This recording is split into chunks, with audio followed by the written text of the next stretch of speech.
নমস্কার, আশা করি ভালো আছেন সবাই। গৃহবধূর আরও একটি নতুন ব্লগে আপনাদের স্বাগত।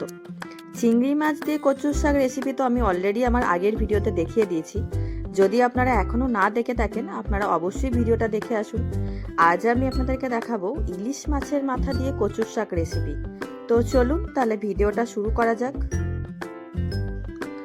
প্রথমেই দেখতে পাচ্ছেন আমি কচুর শাকটাকে কেটে নিয়ে ধুয়ে নিয়েছি। এবার আমি একটা কড়াই বসিয়ে দিয়েছি।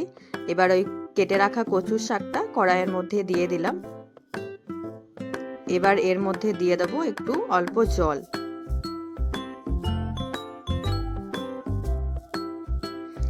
এবার এর মধ্যে দেব একটু হলুদ গুঁড়ো, একটু লবণ। এবার কচুর শাকটাকে ভালো করে আপনারা খুন্তি দিয়ে একটু নাড়াচাড়া করে নেবেন। ভালো করে নাড়াচাড়া করা হয়ে গেলে এটাকে ঢাকা দিয়ে সেদ্ধ করতে দেবেন।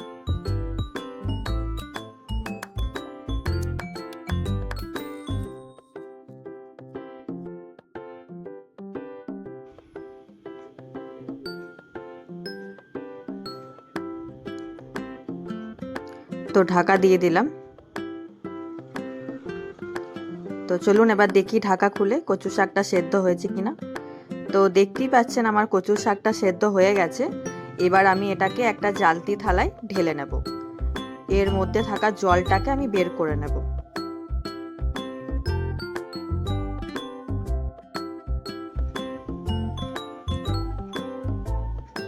এবার এর জন্য আমি যে মশলাটা তৈরি করব সেটা হচ্ছে, প্রথমে আমি একটু গোটা ধনে ভিজিয়ে রেখেছিলাম। গোটা ধনে আর আদাটা একটু বেটে নেব। এরপর দেখতেই পাচ্ছেন আমি একটা ইলিশ মাছের মাথা 2-8খানা করে নিয়েছি। এবার এটাতে একটু নুন হলুদ দিয়ে দিলাম, ভালো করে মাখিয়ে নিলাম। এবার আমি কড়াই বসিয়ে দিয়েছি। কড়াইয়ের মধ্যে একটু তেল দিলাম। তেলটা আমার গরম হয়ে গেলে আমি মাছের মাথাগুলো এর মধ্যে দিয়ে দেব। মাছের মাথাটাকে ভালো করে ভেজে নিতে হবে।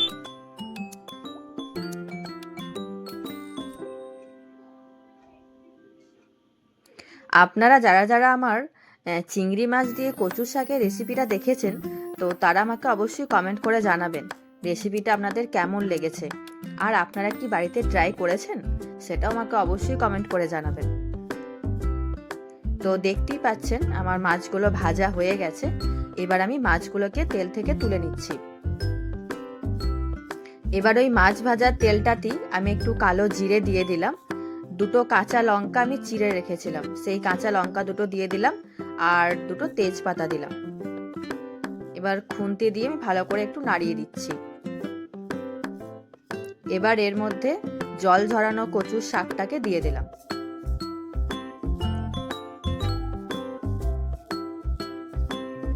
ভালো করে খুন্তি দিয়ে একটু নেড়ে নিচ্ছি।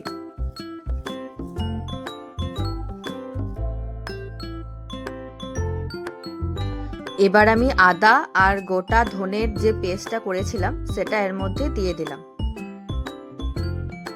এবার এর মধ্যে দিয়ে দেব একটু জিরে গুঁড়ো,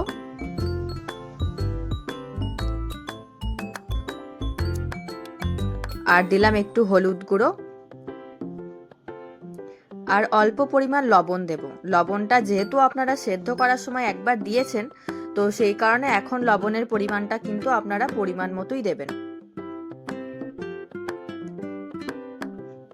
আর একটু আমি ওপর থেকে চিনি দিয়ে দিলাম। এবার ভালো করে খুন্তি দিয়ে এটাকে নাড়িয়ে যেতে হবে।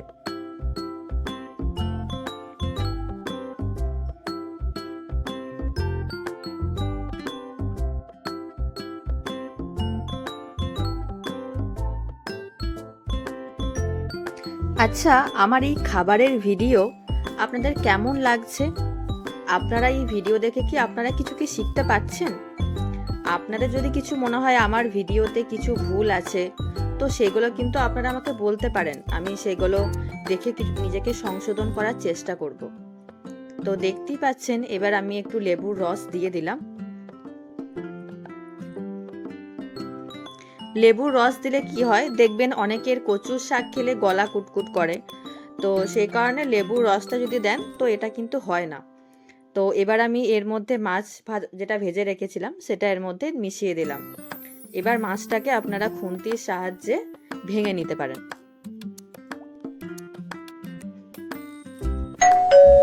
আপনারা দেখুন কিভাবে আমি ভেঙে নিচ্ছি, তো আপনারাও এইভাবে খুন্তির সাহায্যে মাছটাকে ভেঙে নেবেন।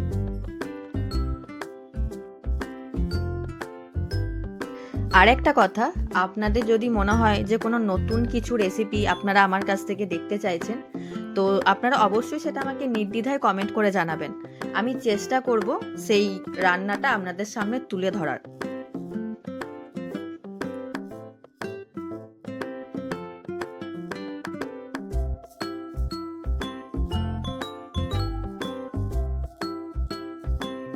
তো দেখতেই পাচ্ছেন আমার কচুর শাক রান্না হয়ে গেছে।